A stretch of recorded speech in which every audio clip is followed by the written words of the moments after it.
justamente fue sacado por una dictadura, nunca más se volvió a reinstalar la Constitución del 49. Así que a veces los temas legales en esta pirámide, en nuestro país, bastante complicados. Bueno, Marce. Yo No, tengo no, una la consulta. idea, la idea era, espera, Lore, la idea era que pudieran leer el texto y que lo pudiéramos intercambiar para saber qué entendieron, para ver a qué conclusión llegaron, sobre todo teniendo en cuenta esto que está diciendo Néstor, que la radio empezó y qué fue sucediendo con la reglamentación. Hacemos un punto ahí donde yo les pedía en el trabajo práctico que, que figura el título que comienzan los años oscuros del proceso. Hacíamos hasta ahí, que es, digamos, 1978 más o menos, porque la ley 22.285 que sacó el gobierno militar es de 1980. Pero digo, hasta la llegada del golpe militar, ¿qué fue pasando a lo largo del tiempo con la radio y con la reglamentación que viene por detrás en todos estos años? Decime, ¿qué querías decir, Lore? Según lo que yo leí, está la ley 14.241 del año 1953. Esta es la primera ley, digamos, que se hizo de radiodifusión. Esa es Después, en la época de la dictadura, estaba la ley 15.460, que era la que instauró la Revolución Libertadora. Cuando se va la Revolución Libertadora, ¿vuelve la ley 14.241 o en este momento están en vigencia las dos? No, la ley del gobierno democrático aprobó esa ley en 1953, en pleno segundo gobierno de Perón. Aprobó esa ley, se aprobó por mayoría, tenían en cuenta el tema de las cadenas de radio, y fue una ley que nunca se pudo poner en vigencia. Nunca se reglamentó y nunca se pudo poner en vigencia. O sea, la aprobó el Congreso en ambas cámaras, las leyes, como ustedes saben, y después podemos dejar que Néstor amplíe, que es abogado, las leyes primero se aprueban en el Congreso, después se reglamentan, y todo eso después se publica en el boletín oficial y ahí empieza a tener vigencia. Esa ley no tuvo nunca vigencia. Y cuando llegó el gobierno de facto, eh, la derogó, no sé cuál será la palabra exacta, y sacó un decreto ley, porque los gobiernos militares no sacan leyes, sacan decreto ley. O mejor dicho, lo que pueda sacar un gobierno, para decirlo correctamente, lo que pueda sacar un gobierno militar no es representativo. Entonces, tuvo vigencia en tantos lo sostuvo ese gobierno militar o los gobiernos militares que vinieron después, o los gobiernos civiles que vinieron después y tenían una fuerte vigilancia por parte de los gobiernos militares, porque tanto a Ilía como a los otros gobiernos que hubo entre medio de los golpes militares, que para esa época fueron muchos, hasta 1976, había una especie de control sobre ese tipo de cosas, un control que lo ejercen de manera solapada los grupos de poder. ¿Y quiénes eran los grupos de poder en ese momento? Me refiero a los dueños de los grandes medios de comunicación, que nunca les gustó que nadie les regule la vida. Nosotros en nuestro país, a lo largo de toda la historia, las leyes o los decretos vinieron después que las actividades de los medios. O sea, Susini, los locos de la azotea, pusieron en marcha algo, y después, cuando el gobierno vio que acá estaba sucediendo algo, dijo, bueno, a ver qué pasa, y se pusieron en campaña de trabajar para reglamentar eso. O sea, siempre, si ustedes le prestan atención a todo el texto, eso me gustaba que pudiéramos llegar entre todos a la conclusión, siempre las leyes, los decretos, vinieron atrás de las cosas que venían sucediendo en la vida normal. O sea, ¿qué pasaba? Que alguien compraba un transmisor, como para armar una radio, que es algo complejo, digo, que es algo que tiene potencia, que es algo que puede generar interferencias. Entonces, ¿qué hacía? Plantaba el transmisor, ponía torre y empezaba a hacer pruebas. Y esas pruebas muchas veces interferían con otros medios. Entonces el Estado vio eso y empezó a regular esa actividad. Dijo, bueno, las pruebas de transmisión se pueden hacer de tal hora a tal hora. Después aparecieron las reglamentaciones que dijeron la parte comercial de la banda, me refiero, cuando ustedes sintonizan AM, sintonizan desde 550 hasta 1600 kHz. Eso dice en el dial de las radios, que tiene marquitas, dice de 550 a 1600. Desde hace unos años, y por una necesidad especial, la 530, y jugando un poco con las palabras, que es la radio de las madres, la frecuencia va de lo que era la radio de las madres, decía el eslogan, la primera de la izquierda, porque si ustedes miran el dial, la primera de la izquierda, y jugaba con ese juego de palabras, de la izquierda, por entender a la izquierda como una ideología política. Entonces, bueno, la primera de la izquierda era 530, pero en realidad 530 se va afuera de la banda. La banda de trabajo de las radios está reglamentada, va desde un punto hasta un punto. En una época todo el mundo hacía lo que se le antojaba, entonces el Estado empezó a regular eso, la potencia con la que se transmite también se reglamentó, si ustedes recuerdan alguna parte del texto, inclusive había en algún momento costos para eso, o sea, las radios que tenían menos potencia pagaban menos impuestos, porque se pagaba un impuesto, las que tenían más potencia pagaban más impuestos, y ahí está el rol del Estado. Ustedes este texto lo van a volver a ver Creo que en algún momento decía que pagaban, las radios en Capital pagaban 5.000 pesos y en el resto del país 2.000. Sí, era como un impuesto a la banda. un impuesto a la actividad, y pagaban menos en el interior porque, como siempre, muchas cosas se promocionaron en el interior y entonces el costo era menor. A ver, el resto que... Marce, pará, Sí. no, una cosa importante, porque Lore preguntó sobre la vigencia. La ley que está vigente ahora es la 26.522, que es la ley de medios audiovisuales. Es decir, es la ley de medios, la famosa ley de medios, es la que está vigente. Que hayan derogado algunos artículos no significa que la ley no esté vigente, por eso lo expliqué hace un ratito, decía, no se confundan, la ley de medios está vigente. Lo que perdió vigencia, lo que se declaró, si ustedes quieren, de manera inconstitucional, lo sacó por decreto, por eso es todo un debate también, porque en su momento Macri algunas cosas las sacó por decreto. Entonces, es decir, sacar por decreto de una ley ya lo había hecho, insisto, lo había hecho Menem con el artículo 45 de aquel decreto ley de la dictadura que prohibía que un dueño de un canal, de un diario, pudiese tener, una empresa dueña de un diario, tuviese la posibilidad de comprar un canal o una radio. No podía. Esto en Estados Unidos no se puede. En la mayoría de los países hay ley antimonopolio para que no tengan casualmente el manejo total y la influencia a través de un gran pool de medios. Por eso, pero para que quede claro, la ley de medios está vigente, no es que no está vigente la ley de medios. Cuando entra en vigencia una ley que anula leyes anteriores respecto a esto, ya no tienen vigencia, porque ya, por ejemplo, esa ley que habla Marcelo respecto a las cadenas de radio, ya no existen esas cadenas de radio.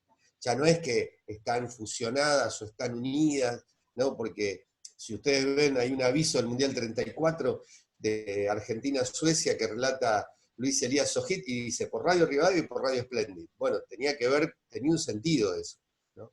Es otra cosa ahora.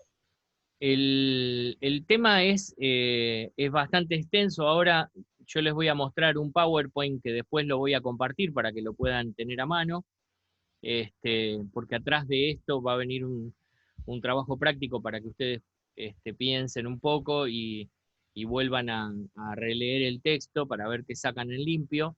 Marce, antes de que lo pongas, ahí Florencia González puso en el chat todo lo que daba libertad, entre comillas, fue regulado, controlado. Por eso en el texto se habla de falsa libertad de expresión. Bueno, tiene que ver con eso, que depende quién, dónde y cómo y cuándo se dicte esa ley, o como en este caso decía Marcelo, si todo lo que un gobierno militar dicte, bueno, va a tener vigencia. El problema es cuando vuelven los gobiernos democráticos y se olvidan de derogar esos decretos, por conveniencia a veces no lo hacen, ¿no? No Claro, estamos hablando de un solo partido político.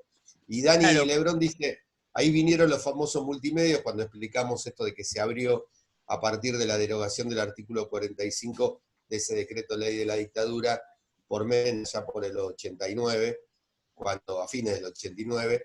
Y un datito, por ejemplo, los directivos de Radio Mitre, que ya la estaba explotando el diario Clarín, a pesar de que tampoco se podía, pero figuraban con otro nombre, el gerente más importante, uno de los directores más importantes de Radio Mitre, antes de que se realizara la posibilidad de ver a quién le tocaba Canal 13, antes de la licitación, ya ocupaba un lugar en Canal 13. Es decir, que ya se sabía, los que trabajaban en Radio Mitre, ya sabían que Canal 13 iba a ser de Mitre, del Grupo Clarín.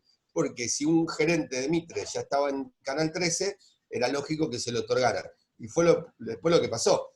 En la licitación, mágicamente, terminó ganando el Grupo Clarín.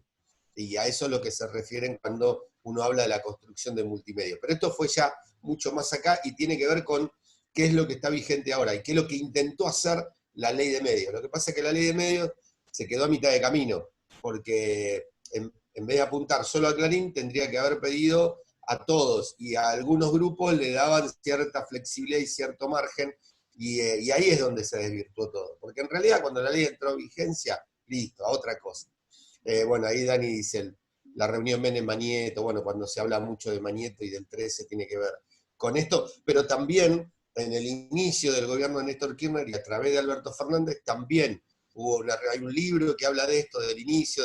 Ustedes busquen todas las tapas de Clarín del 2003 al 2009 y son todas favorables al gobierno kirchnerista. Así que, digo, más allá de la identificación política que cada uno pueda tener, uno habla de ciertas realidades y de cosas que sucedieron relacionadas con los medios de comunicación.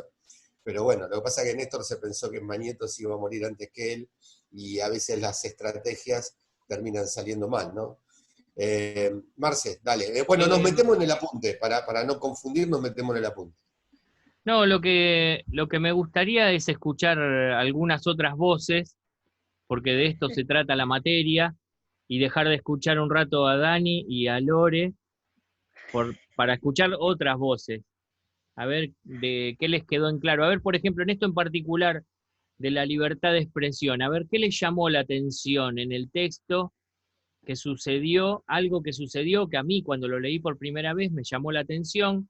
Bueno, yo tengo 57 años y hay algunas cosas que no me asombran tanto, pero hay algo que me llamó la atención la primera vez que lo leí, allá por 1930 y pico, que fue la época en donde, 1930, ustedes saben que fue el primer golpe militar, y hay algo que sucedía que tenía que ver con la libertad de expresión que a mí me llamó la atención.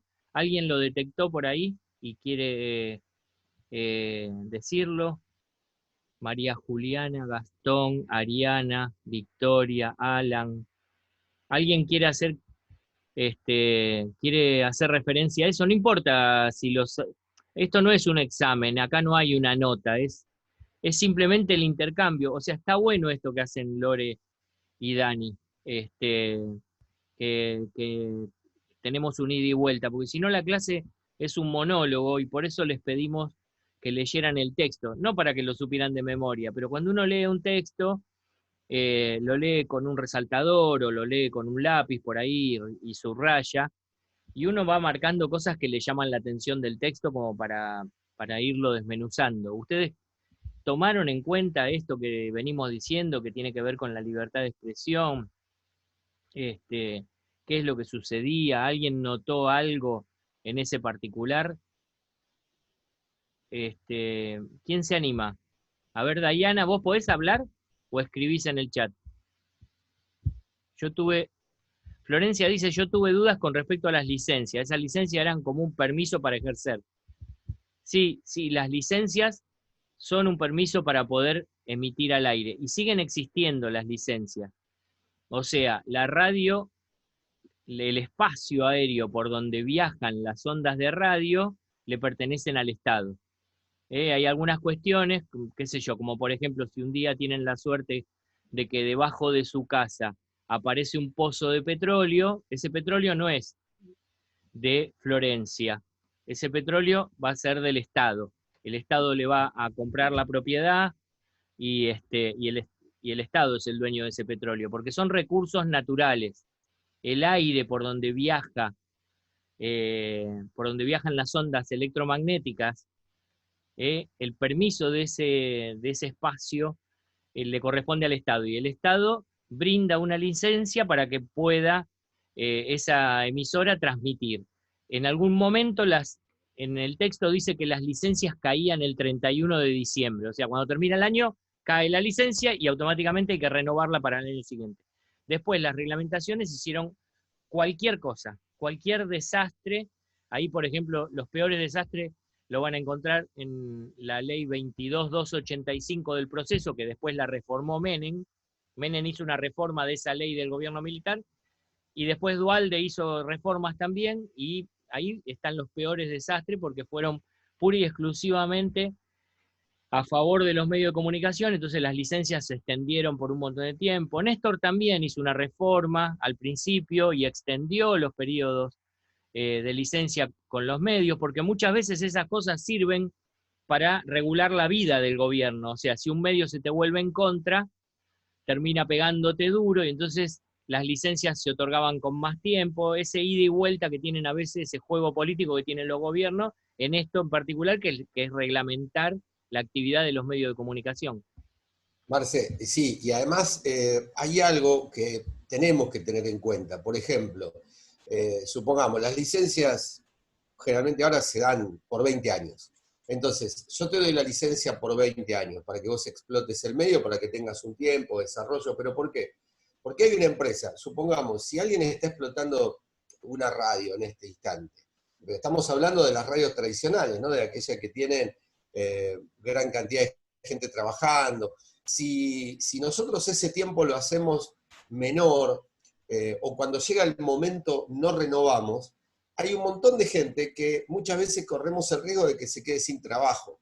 Entonces, a veces los gobiernos también pueden hacerlo, a veces por necesidad, muchas veces por interés, y en alguna que otra oportunidad por esa cierta sensibilidad de decir, bueno, no podemos estar cambiando a cada rato porque hay un montón de gente que tendría en riesgo su trabajo. Lo que sí tendría que ocurrir es que cuando una empresa quiebra, esa frecuencia vuelve al Estado. Y muchas veces no vuelve al Estado. Muchas veces empieza a haber negociaciones en el medio, como hoy en día pasa con Radio Rivadavia, que le explota una empresa que a su vez encima tiene deudas, en el medio de una quiebra, y en realidad tendría que volver, esa licencia tendría que volver al Estado, porque más el tema es este, ¿no? Que como bien vos también explicás, que las licencias son del Estado, ¿sí? Las frecuencias son del Estado. Después vos otorgás y tenés un permiso para poder usar, pero las frecuencias son explotadas por el Estado. De hecho, las frecuencias son internacionales. Lo que hace el Estado después es regular esa frecuencia. Florencia puso la manito hace un rato. ¿Querías decir algo? Habilita tu micrófono. Cuando yo estaba hablando vi que pusiste la mano. Bueno, salvo que haya escrito. Igualmente, a ver, somos, salvo Giovanna, vos y yo, hay 21 estudiantes que pueden ser 20 porque ahí Dani está por dos lados, pero, a ver, estamos estudiando periodismo, chicos y chicas, estamos estudiando periodismo. Si bien esto es radio, algunas dudas que le surjan, pregunten, ¿sí? El periodista es inquieto, la periodista siempre tiene un porqué, siempre tiene dudas, siempre quiere saber, entonces pregunten, no tengan miedo de preguntar, porque aprovechen que ustedes tienen esta gran posibilidad de estar a través del Zoom para poder preguntar, ¿sí? No, y además que hicimos la aclaración, pero yo lo recuerdo una vez más, la escuela siempre se encargó de premiar al tipo que no se equivoca, y eso es uno de los errores más graves que tiene la escuela, como instituciones, digo, ¿no? Premiar al tipo que sabe. Bueno, eso está mal porque hace cosas muy injustas, como por ejemplo que alguien se muere de ganas en su banco de preguntar algo y por miedo al ridículo o por miedo a equivocarse en público, no termina diciendo algo que lo está sintiendo. Esto tiene la intención de que sea una charla. Para poder charlar acerca de la reglamentación en radio, hay que más o menos conocer algo.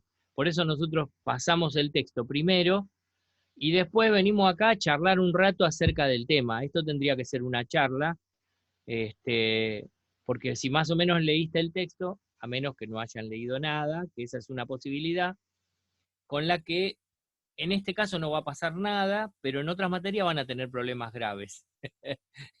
Si plantea el profesor que lean un texto, se ríe Giovanna porque sabe lo que sucede en el resto de la carrera esta. En general, los profes dan un texto para esto, para charlar, como para saber qué les quedó, si les quedó algo o no. Uno muchas veces cuando lee un texto y después lo intercambia con el profesor o inclusive hasta con compañeros estudiantes, eso ayuda, tiene una función cognitiva importante porque te ayuda a apropiarte de ese texto. Entonces después cuando vienen los exámenes es como que lo tenés sabido. Si vos lo podés charlar con alguien, ese proceso es beneficioso.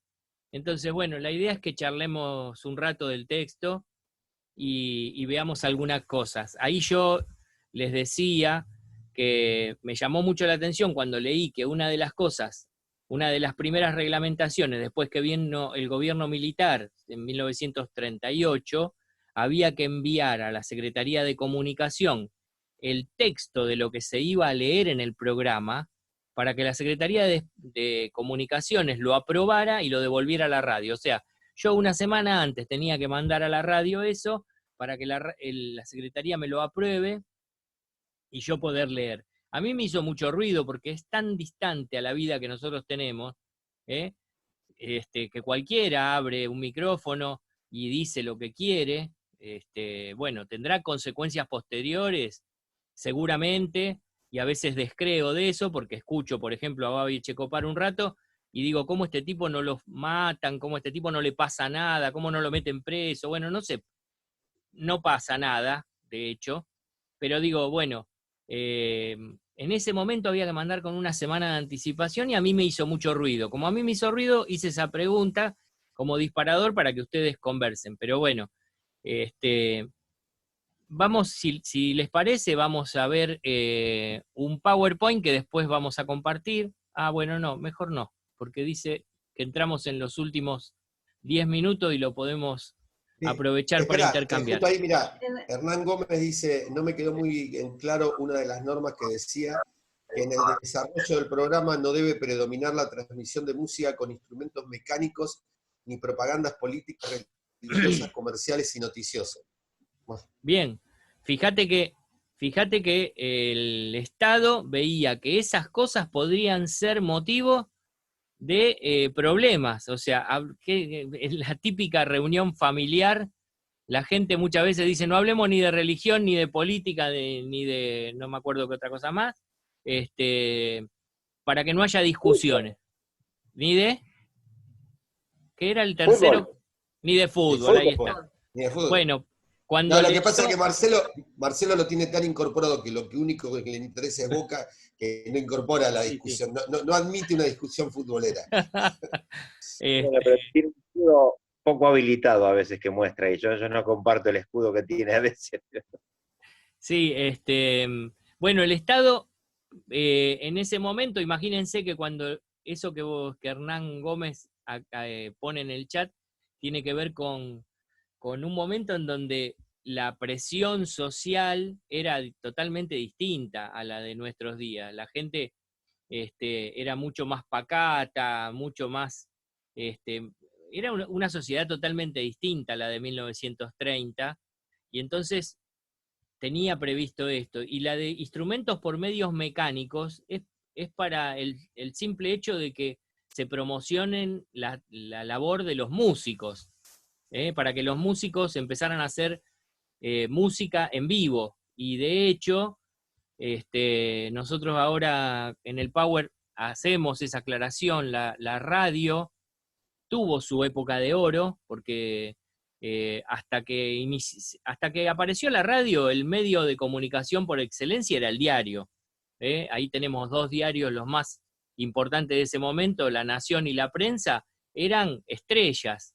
Cuando la radio apareció empezó a disputar ese terreno y la radio tuvo una época de oro que fue alrededor de 1950, los años de alrededor, me refiero antes y después, tuvo una época de oro la radio, y esa época de oro de la radio fue en sintonía, en paridad, digamos, con la época de oro del tango. La época de oro del tango está alrededor de la década del 50, particularmente yo tengo hecho un trabajo que siempre digo, un día me voy a parar y voy a seguir escribiendo sobre el tema, en donde hay una relación estrecha, directa entre los clubes de barrio, el tango y la radio. O sea, esas tres cosas tuvieron su época de oro en el mismo momento, digamos. Los clubes de barrio explotando de gente, toda una cuestión social alrededor, las orquestas de tango interpretando música en los clubes, y en ese momento la radio presente como gran medio difusor de toda esa actividad. Bueno, un poco lo que tenía que ver es eso, que no haya discusiones, porque las discusiones y las rencillas y ese tipo de cosas son problema para los gobiernos militares que quieren que la gente se quede en la casa y que no salgan a la calle a hacer problema, que no haya discusiones. Entonces no se podía ni hacer propaganda política, porque era lógico, porque eran gobiernos militares, estaban los partidos políticos proscriptos, y hay toda una cuestión con las noticias y también con los comerciales, con las cosas que se publicitan a través de los medios. Eso tenía que ver. A mí también me surgió la duda por el de los instrumentos mecánicos. Sí, es porque en ese momento había un tipo de reproducción mecánica con algunos instrumentos. El primero que me viene a la cabeza es el organito, que ustedes por ahí vieron alguna vez en Luján. Yo no sé si lo que digo es prehistórico, pero hay como eso, hay instrumentos mecánicos que reproducían música, y después el tema de los discos. Cuando empezaron los primeros discos y los reproductores de disco, estaban prohibidos reproducir discos, ¿para qué? Para poder promocionar que las orquestas estuvieran en vivo en las radios, claro, interpretando. Igual el texto dice que la regla de religión o política no era tan firme, sino más bien una regla indicada de lo que se sancionaba más era el tema de las licencias. Sí, puede ser, eso no entramos tanto en detalle en eso. Sí, es probable que el tema de la licencia sea más importante que las otras cosas, porque el Contralor recién empezó a tener una actividad mayor en la década del 60, o sea, el Contralor que iba y incautaba equipos y los decomisaba, era una actividad propia de los gobiernos militares y más de la época, de la década del 60, que hizo ese tipo de cosas. Iban, cerraban una radio, cerraban un medio de comunicación, incautaban los equipos y se llevaban todo. Jimena, levantaste la mano. En un momento leí que en la época... Espera, Lore, que levantó la mano Jimena Ayala. Vale. Decí, Jimena, tenés la manito ahí puesta, sí. Habilita el micrófono. ¿Pueden apagar los micrófonos? Pueden apagar los micrófonos, los que tienen abierto. Pensé que hacías una aclaración del tema, que decías algo referido al tema. Decí, Lorena, ¿qué? Lore, antes de que diga Lorena, Lore, espera, un segundo. Simplemente esto, no te olvides lo que ibas a preguntar. Todo lo que estamos hablando en este momento forma parte de una contextualización, es decir, nosotros tenemos que ver por qué camino estamos desandando, es decir, de qué época hablamos, y tener muy en claro, un periodista tiene que saber, por lo menos estar atento, a lo mejor uno no se acuerda justo, quizá ustedes no recuerdan en tal año justo tal presidente, pero por épocas, ¿no? Saber en qué momento, si estamos hablando de la década del 20, si hablamos de la década del 30, del 40, del 50, del 60, etcétera, entender en qué contexto se desarrolla cada una de estas medidas, porque es muy importante tener en cuenta eso. Y además, esto de contextualizar, porque si ustedes se ponen a pensar que la mujer no votó hasta después de los 50, hasta después de los años 50, es muy difícil a veces comprender de qué estamos hablando, ¿no? Cuando hablamos de ciertas medidas, ciertas reglas, ciertas participaciones, etc. Bueno, sí, Lore, perdón. Yo lo que iba a preguntar era, en la época de la Revolución Libertadora con Lonardi, creo que fue la primera estatización obligatoria, si se le puede decir así, de el Estado, el gobierno te pedía de una forma muy sutil que le vendieras las radios, le vendieras las licencias. Sí, no, En ese momento, cuando vendían las licencias, o sea, sacaban a vos la radio, yo, Lorena, tengo una radio, viene el gobierno, me la compra, porque era una forma, digamos que las compraban obligatoriamente, se las tenían que vender. Después, cuando todo el gobierno de Lonardi pasó y pasaron otros gobiernos, a los que les compraron las radios, ¿se las devolvieron?